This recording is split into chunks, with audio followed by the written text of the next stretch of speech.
Welcome in to the very first ever player spotlight. We're going to be doing these pretty consistently throughout the season, and we're going to be bringing on different pros each time to have a little one-on-one discussion with them and see, well, who they are in the first place. And we're going to start this one off with the one and only Cherryo. Cherryo, how are you doing? I'm doing great. Good. Just got embarrassed and won against starters. Hopefully no one has to see that. Oh, I'm pretty sure they will see. No one will. How those jabs go. Cherryo, this is really just like get to know you a little bit more, right? What do people not know about you, first of all, that you expect most people like see as different? I think everyone expects me to play with 600 ping or 300 ping. It's actually more around 120. So it's like 120, 130. Gotcha. On bad days, it's like 180, 200. But most of the time, it's around 120 is the average, just so everyone knows. So it's not as bad. It wasn't as bad as everyone said it was. It's not as bad as everyone thinks, but that's probably the biggest misconception people know about me. Yeah. That's true. I mean, I think people just lean into it more, right? Yeah, because it's a storyline. It's a good story to an extent. But what's it like playing on 120 ping anyway? Like, do you have to like overthink everything you're doing or think ahead of time almost? It depends on the gods. Like when I used to play mages like Rania, I just had to think about some stuff. But with assassins and tanks, whatever, this kind of doesn't matter as much. Just get used to it. You just hit or miss. Like I don't think about it too much when I play. It's interesting because like Naja, for example, is very skill shot dependent with those sashes and things. You seem to have a high priority. I'm not sure. I feel like that god is a specialty. But like if I play Thor or Thanatos or like Camazotz on high ping, it's a bit harder to hit my abilities. Yeah. Okay. Well, I'm going to start this off with going through your wiki. Okay, because that's where everyone can find some information on you, right? And I want to kind of establish what's true and what's not, okay? So I'm going to read it out in sections and we're going to go through this. Cherryo lives in Cairo, Egypt, but was born in Kuwait. He started playing games at the age of 9. His first game being Call of Duty, he became a big fan of the series. Entering the Smite scene, he became notorious for, in his words, being a bad ranked player. So he snipes pro players' games in order to learn from them. Eventually, Emilzi recognized his talent and picked him up for his team. So that first section, real quick. That's pretty true, yeah. You're from Egypt? Oh, sorry, Kuwait born? Born in Kuwait, but my parents are both Egyptian, yeah. Gotcha. So were they on like on a visit or something? They were working there. They're both pharmacists and they were working like in a company there. Cool. So your parents are pharmacists. That's cool. Yeah. Do you have any brothers or sisters or anything like that? I have an older brother who's 2 years older than me. He's a business major, and I have a younger sister. She's in 10th grade. How did your family find this? Because like obviously it's a weird job, right? Like what have they said about this so far? I mean, this is your second year coming back for Pro League play so far. They were concerned a bit. I had to do a lot of convincing to like try to explain to them. I showed them that Todd video he did, the high-risk Todd, about like why it's moving, like how it's going to be like for the season. Showed them to my parents, kind of try to explain a bit more how the game is. And at the end of the day, I kind of just said like, this is not going to be a full-time job for me. Like, eventually, I'll go back and finish uni because that's ultimately what they just want to feel, the safety that I have a degree to go back to in case, I become bad at the game and washed up, the game maybe dies eventually. I mean, every game will die eventually, so they just want a future. But they understand that it's something I like to do, and I still like making a decent money off it that I can like kind of use for the future, save for the future. That's great. I mean, like, so your family are generally supportive about it, even though they don't They're supportive, but they don't agree with what I'm doing, but they still support me. That's good. That's great to have. So on that, the next bit was you started gaming it at 9. Is that accurate? Probably. I mean, like, gaming on PCs, probably, yeah, but I obviously played like on Nintendo and PlayStation and stuff like that when I was young, like, I don't know, 6, 7 maybe, yeah. Okay, so that was kind of accurate. And then is it true about you entering the Smite scene, you trolled or like I wasn't a troll, I was just bad rank player? My name, I don't think a lot of people know that my name was Pro Wannabe. Wannabe. It was like I lost a bet with a friend of mine, said, yeah, that has to be your name. So people saw me, they're like, oh, this guy is a Pro Wannabe, he's bad. That's what people used to call me. And I would like snipe, I don't know, Sun Touch games, maybe Young Bay, adapting like the Season 1 play. That's when I really started grinding the game of Season 1, Season 2. Mostly Season 2, I'd say, is when I became good. But Season 1, I was playing and I wasn't very good at back then. I was playing with worse ping than then, like I said, 120. But before that, I wasn't like serious into gaming. So I used to play with like, I don't know, 160 ping, had like a bit worse quality internet. So I was pretty bad. I used to play support, kind of just main Sobek and Geb. And eventually I started improving. And then at the end of Season 1, Emilzi was a coach. And then he subbed in, and then he stayed a coach. And then he wanted to make a team with me and a couple people, which ultimately became upcoming stars. Then he left our team to join Suntouch's team, which was like London Conspiracy, I think is what they were called, or Potato Boys or whatever. And then he left the team and I became support, I guess, and played there for all of season 2. So Upcoming Stars was like your real first It was my touch. first real team. And who's left on that team now? I mean, Vote's still around, right? Because he was on that team. Yeah, he came in after me. Like, I didn't actually get the team with him, but no one from that team is left. It was Q, X Frosty, Sausage, and Irent. They kind of stayed for a bit, and then they're all gone now. When they run away. So out of Upcoming Stars, there was only 2. Oh, Fayless actually played for That's true. short He was time. subbed for a bit, right? Yeah. I eventually I was supporting him as jungle. Then eventually I went jungle, and he went to another team. How do you feel about like when you first went into the Pro League and stuff? Like, was it a big jump up for you? Did It was things pretty. change? We were really like we were not. I don't know if you remember. It was like 2 groups, and we weren't really expected to do well. We're supposed to like not make it out of the groups. There was like a team with Dirges, and Dirges was pretty good back then. I remember I5, right? Yeah, and then we ended up making it in our group and making it to SPL, and then Panthera didn't make it in that other group, which obviously were better than us at the time. Yeah. And we weren't really I'm pretty sure we lost every game, maybe won 1 or 2, like probably lost every game. Actually, we won 1 against Trix's team, Paradigm or whatever they were called back then. Yeah. I was 1 game and won it with Ymir Jungle. I was what I was playing back then, still playing it now. Okay, so after Upcoming Stars, it says 2 weeks later, he joined London Conspiracy Yeah, so as a substitute. Yeah, after Summer Split, we wanted to make some changes. I remember I think we were just bad, right? Like we were not winning any games.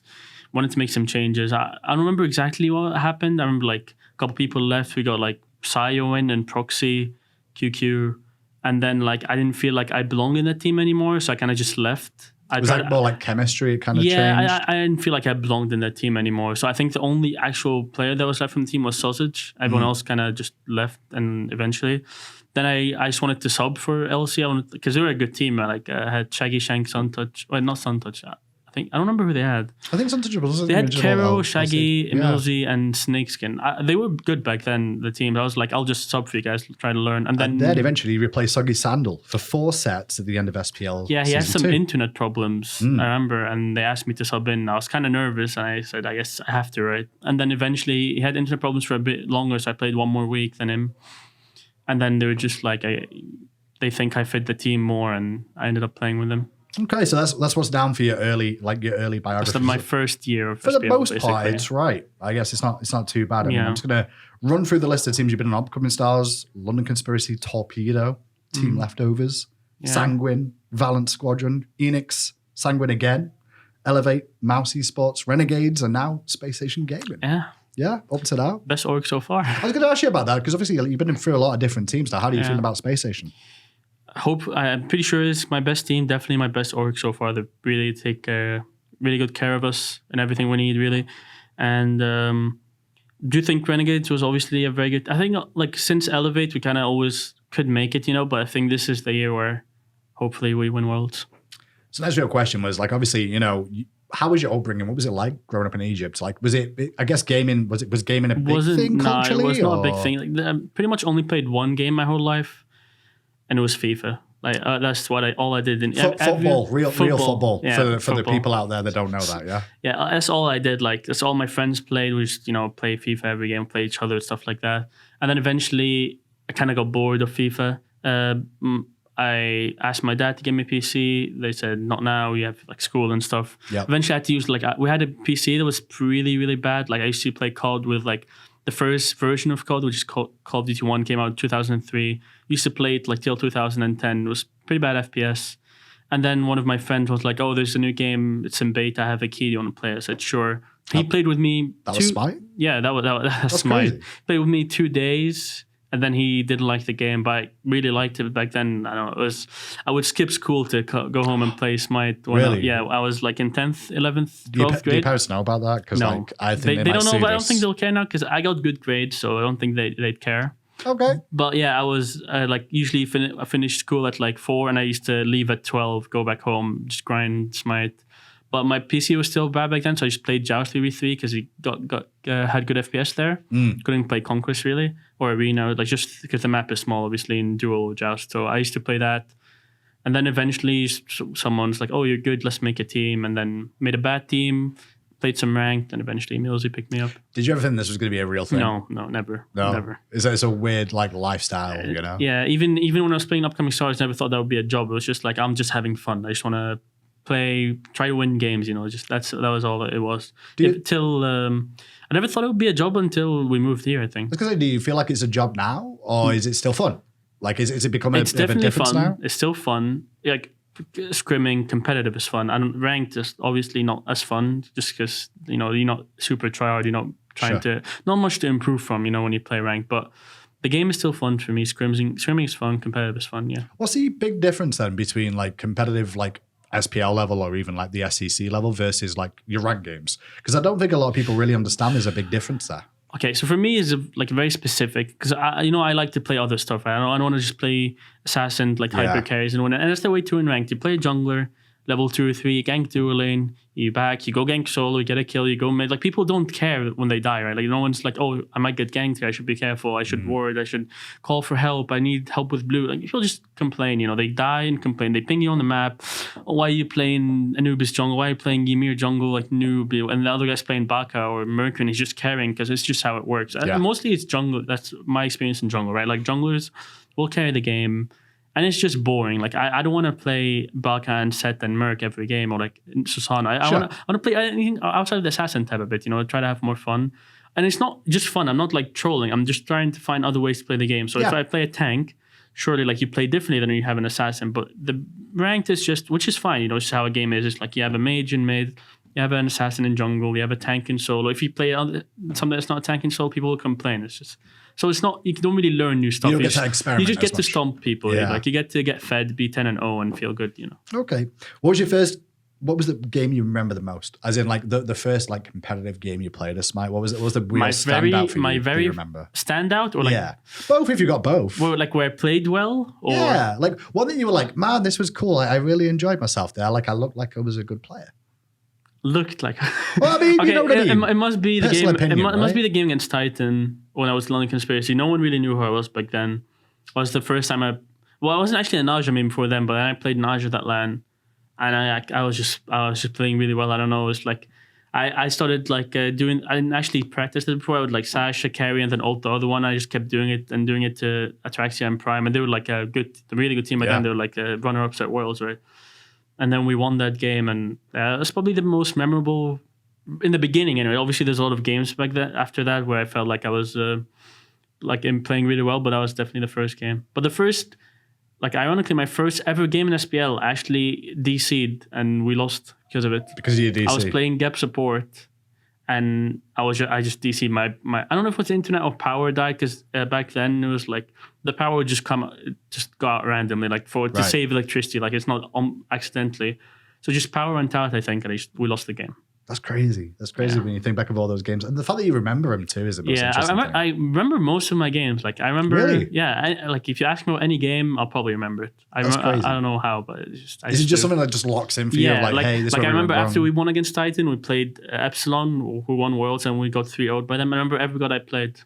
I just remember, I don't know. That's crazy. It's a good little bit of knowledge to have for yourself, though, right? To be able to draw on that. I do look a lot at games back. You're like, oh, I remember something like this happened. Maybe we shouldn't do the same thing. You try to learn, but sometimes you're like, you did the same mistake, and then like 2 years after, and it's still relevant. Yeah.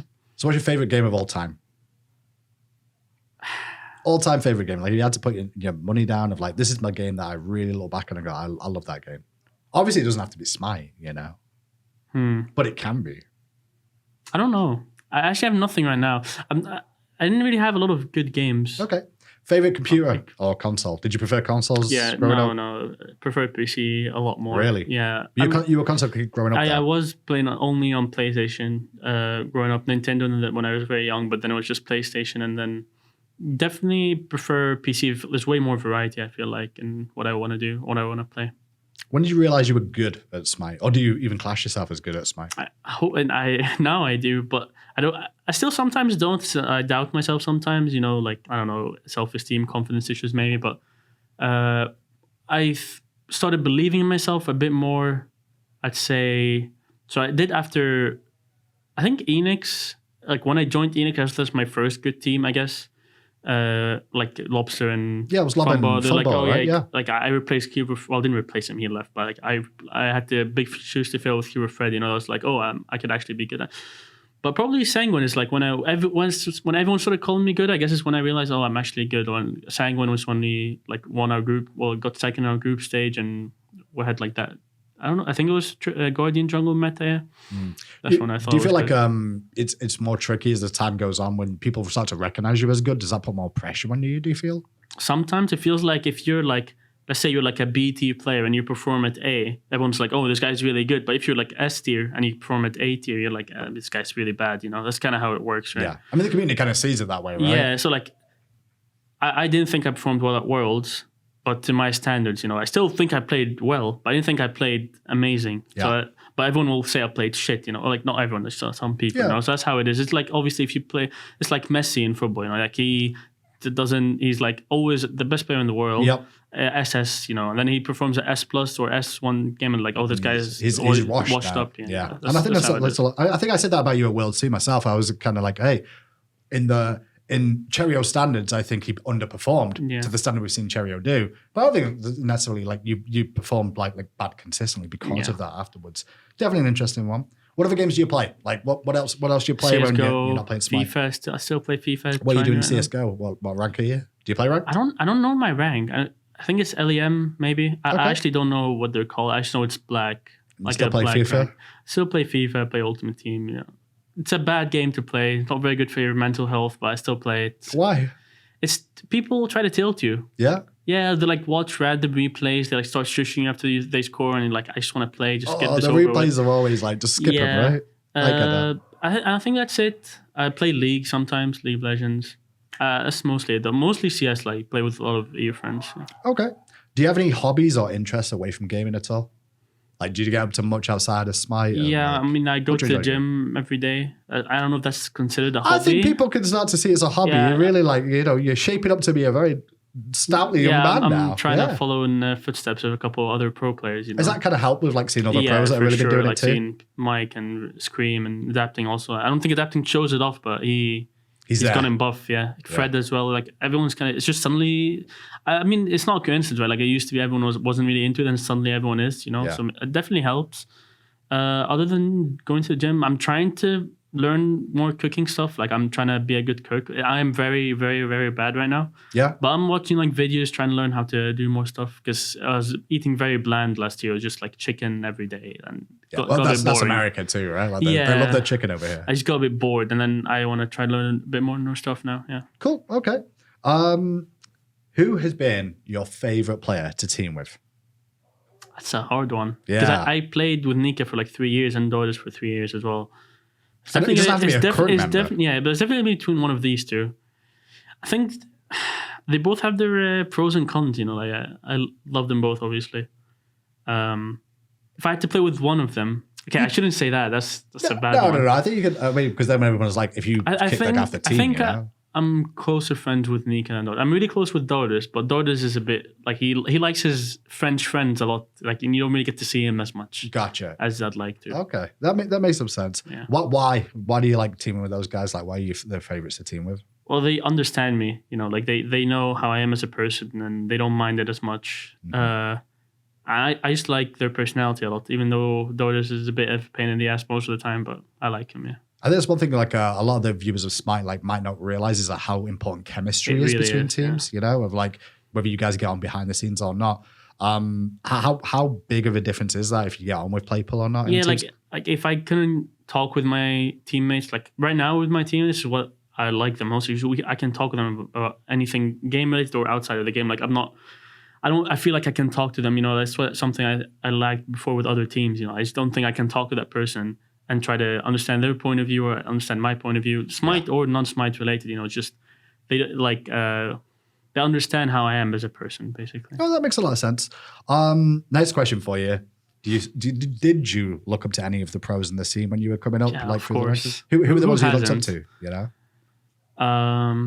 It's a lot of players. Obviously, you have to look up to adapting at some point, right? Like when he was the best jungler in the world. Was that looking up to him like, even though because at the time you weren't really in the role, right? You weren't really fully jungle at that point. You were kind of like, you know, in season switching 2, around. I ended up like fully becoming jungle, and then I didn't like the role, but who is who I wanted to learn from the most.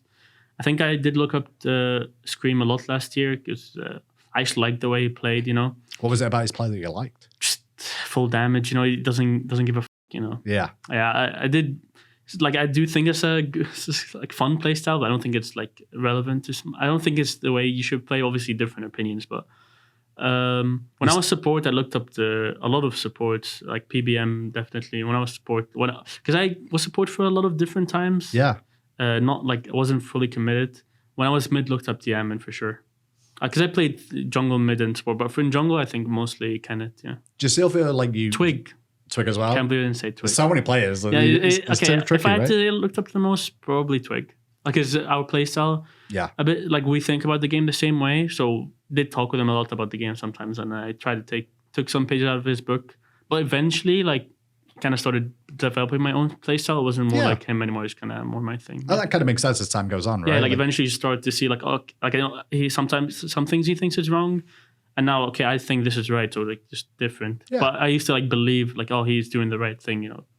Do you still look up to players now? Like, do you still feel like you do that, or is that something that's kind of changed? I think looking up is like, I respect them, you know. Like, I look at what they do and like try to think why they do it, and like maybe they're wrong, maybe they're right, but I don't think I look up to them anymore, because I think at this point that's what I believe in. It's like I'm at their level now, so I don't have to look up to them anymore. You know what I mean? But it shows growth, right? As well. Yeah. I mean, like it shows that you've gone through. Like, I definitely respected all the players back then. I still respect them now. I don't think anyone is bad, obviously. But like at this point, I think I'm at the level where maybe they should be looking up to me. Next real question I've got here is, what's a thing the average player generally doesn't realize about Smite or playing in the SPL? So much. Just one or two then, if you've got too many. Like things that the average viewer or player doesn't really realize they should take into account or think about. Well, there's one thing, like it's not that important, but I see it not to our team, but I see it to other teams. Like, players don't pick their gods. Like, players like not like Duck isn't gonna decide he doesn't want to play Arthur. It's like the team doesn't want him to play Arthur. That's an example, obviously. Because it's a team, right? It's not individual a team. based. Like, coaches don't do picks and bans. Like, that's, I don't know why people think coaches do picks and bans and they blame coaches for picks and bans. Coaches don't do picks and bans. It's always the players. So is that from my experience, from all the teams I've seen, anyways. Like, maybe someone in NA was doing drafts, but like, sure, everyone will give their input. Yeah. But like at the end of the day, it's just the players are deciding what they want to do. Playstyles are also like, the team decides what playstyle they want to play. Like, if someone wants to play triple hunter, it's not because their mid laner can't play a mage. It's just like they think that's the best playstyle for them. Gotcha. Because I always see like sometimes there's a scapegoat in every team. You know, like, oh, this guy, he was like, oh, he can't play Merlin or he can't play this god, and it's just like, that's not how it works. No, that's true. I can definitely see that point of view. I mean, one thing I will say on that though is when you look at like when teams come together and like you put a team comp together as a team, there's going to be a weakness in that team. Yeah. And that's going to be obvious. Always. And that's where, you know, the viewer's attention normally goes to, right? I do think this is like relevant to me a lot because obviously my playstyle is, I go in first, right? Like, it doesn't matter what god. Doesn't matter. You're happy to die if you have to. Yeah, like I think I prefer, like I think I got good at the playstyle where I go in first. Like I know how to soak in damage or how to try to live long enough, try to create space for my team. And obviously it's not a good carry playstyle. I'll always... If we're losing, I'll always look bad most of the time because I'll just be like feeding, right? And so that people don't understand that. People think like I'm just stupid. Like it's not how it works. It's like we decide that. Like I remember that was happening at Worlds. It was like I was playing Circuit and I just stopped doing what I was doing. Like I should have been doing what the team needed, which was go on Sam because he was playing a carry. I wasn't playing a carry. I was playing Circuit. I was playing Susano. I remember like this very specific, and it's like what normal junglers will do. Which is what I did, is like go on the ADC or the mage. That's not what I should have been doing. I should have been making sure my carries are saved by going on Sam, but I didn't do that at that point in the game. I ended up losing because of it, you know? Like I should have like think about what I was usually do and keep doing it. Because we were winning up to that point and then suddenly like we lost. You come across like you seem to be like very self-deprecating to an extent, or like you reflect a lot on your own performances. It's not good, but it's good at making me improve for the after, but in the moment I think I should not try to look back at what I did was bad. Maybe look at what I did that was good, you know? Yeah. But it's really hard. I don't know if it's just me or other pro players. Probably like a couple of people have the same thing, but I definitely after a loss or a win, I just like I played bad. It's very rare that I come out of the game and I think I played well. Until you watch the game and you're like, oh, I actually didn't play that bad. I did okay there. Yeah. But you only remember the bad stuff. And I think that's like IRL thing as well. It's like a relevant thing. You mostly remember the bad stuff. You don't remember the good stuff. It's just like life, really. Honestly, it happens all the time. Yeah. I do want to touch on that coach thing real quick because, like you said, they're not really there for picks and bans. What do you see, like, as a player, that a coach's job really is? Because there's always a talk of, like, do they do picks and bans? Are they there for the chemistry and the, the camaraderie? What is it? It definitely depends on the team. So it's all different, really. In all of my teams, like, I kind of do the most of the like analytical stuff and like picks and bans and like I'll watch the other games, see what people are doing, try to like, because I think about this stuff a lot, so I kind of know how to do it. So I don't need a coach to do that. I don't need a coach to tell me what to pick and ban. Obviously, you want your coach to like, oh, they play a Wheelix a lot. Be careful picking a lot of jumps here. Or like they pick Ares, make sure you don't get too counter picked. You want people to remind you in second phase, like, oh, they play Hell, we should probably ban that. Like that's what you want from a coach, like to be the second voice. Like after everyone's like done, like he reminds you with the small stuff. But the most important thing for a coach, I think, is like making sure the team is happy with each other. It's like, if there's a problem in the team, so let's say I don't like this player, or like it's not like it's you can like say Dardas. It's okay, we know. Okay, yeah. Like I think Dardas is feeding too much in mid. I don't think it should come from the player. It's like you need to stop doing that. Gotcha. It needs to come from a neutral standpoint. The coach needs to understand how the players is. So I'm an emotional player. I don't think after a loss, you should never tell me like, oh, you shouldn't have done that. Like I already know because that's what I think of. Like you said, I already think about the mistakes. I don't need someone to say it. You need to like, okay, let's focus on something else. It depends on the player. Some players need to be reminded. Like it's kind of mom and dad, right? I guess that's how it is. Like it's like someone that kind of make sure you're focused on the game. Like that's all you need to do. Don't think about anything else. And that's in the SPL game, it's obviously outside of the game. Like you can look at other teams are doing, like where they're warding, stuff like that. What are they picking? Yeah, that's not really coaching. Like I think the coaching is like in the moment. Like that's what you need to do. After scrims and after SPL game is what you need to coach the most. I think you're definitely in a situation though where you've got you're an analytical mind to an extent. So you do most of that work yourself, but then some of the teams don't. I think most teams have those. Like if you look at Rival, they have that. Like if you look at PK, they have that. Almost every team that I've seen like has that one person who's like trying to lead and do like all the small stuff, Do you do that? Like when you talk about like, you do all the analytical crafting, have you got like spreadsheets and things, all the data, or is it all like just mental math? Like sometimes, but most of it is just like you talk about it and like you think about it, but you don't actually have to go in a spreadsheet and like do some numbers and stuff. You don't really need you just kind of walk it through. Yeah. Okay. Well, I've kept you long enough, but I'm going to end with the last little bit of this, which is your trivia section on the wiki, and I want to just like make sure this trivia is accurate. There's one thing that's wrong there. We'll find out. I don't like cherries. Well, that's the first one I was going to say. Is I don't like cherries. I don't like cherries. Why are you called Cherryo then? It's a long story. Well, that's what we're here for.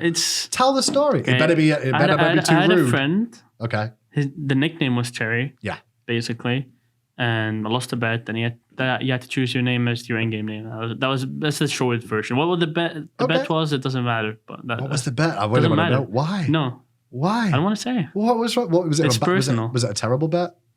I didn't want to lose it. Okay, but you still lost it. Yeah. Disaster. I'll leave it there. I'm sure the fans will grill you on that as this goes out. Other stuff, he's studying mechanical engineering at the Faculty of Engineering Ain Shams University. So I didn't want to get that wrong too much. In Cairo.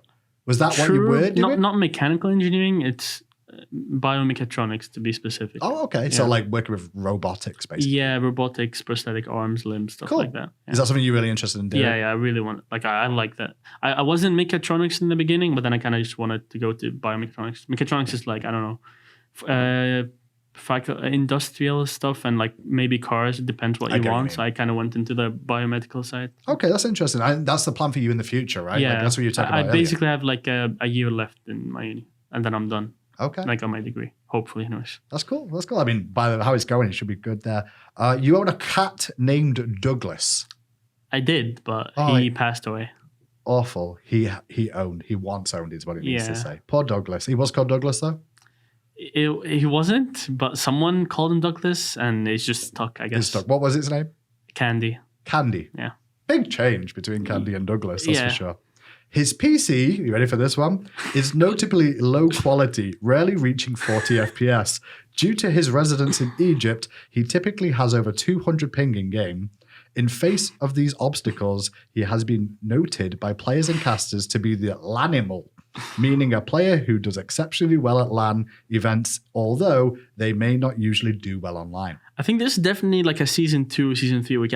Season 2 definitely had a 30 FPS in game and like 30 FPS is crazy. yeah. I think actually no. That's season 2. Season 2 was pretty bad, and then after season 2, went home and bought a new PC. It wasn't like amazing. It was like an upgrade though. It was like I have like 80 FPS instead now. You know, it was like it was an improvement, but it wasn't amazing. And then a year after, when I was in Elevate, I think it was after the Sanguine LAN, we basically made a decent amount of money for qualifying Super Regionals. Then I was like, okay, I'll actually buy a decent PC. Did you really feel like a difference in performance? I did. Yeah. I still feel now every upgrade until like a certain point, like even now moving from Egypt where I still have like, I had a 60 hertz monitor moving to 140 or like whatever. Yeah. You can feel a big difference. Yeah. Okay, and the last one here is, he has stated that he will not retire until he has won the SMITE World Championships at least once. I did say that, but... Is that still the plan? But I didn't think it would take me that long. I was hoping maybe... You think last year was going to be it? Yeah, I think last year, like in my opinion, we were the best team. Obviously, maybe that's cocky to say, but I thought we were the best team. I think other teams, like some of the other teams thought we were the best teams. We should have won. Can I obviously make mistakes? Happens, it's whatever. But yeah, I thought last year would be it, but hopefully this year. But I have to retire soon, like eventually. Oh no. Yeah, like it might be. You're interested in casting? No. I can't. I have to finish university. That's the. I want to play, right? Like I still want to keep going, but I think at the end of this year, and this might be my last year, like because maybe SEC next year. Because I have to finish uni eventually, because I have to go to military and stuff like that. And then if I don't finish uni and I go to military, I'm gonna forget everything, and it's gonna be pretty bad. So I think I have to. Maybe it's probably at the end of this year. If I don't win, maybe another year. I don't know. Well, we'll find out, right? Hopefully, I can retire with a ring on my hand. Well, that'd be nice to see as well. Cherryo, thanks so much for joining me. Do you have any shout-outs you want to give to anyone like watching or like any of the fans at home? Shout out to all my teammates, obviously. Shout out to SSG. Shout out to my parents for letting me be here. Shout out to them indeed. Fantastic little jungler. Thanks a lot, Cherry. That's it for this Player Spotlight. We'll be back with more in the future.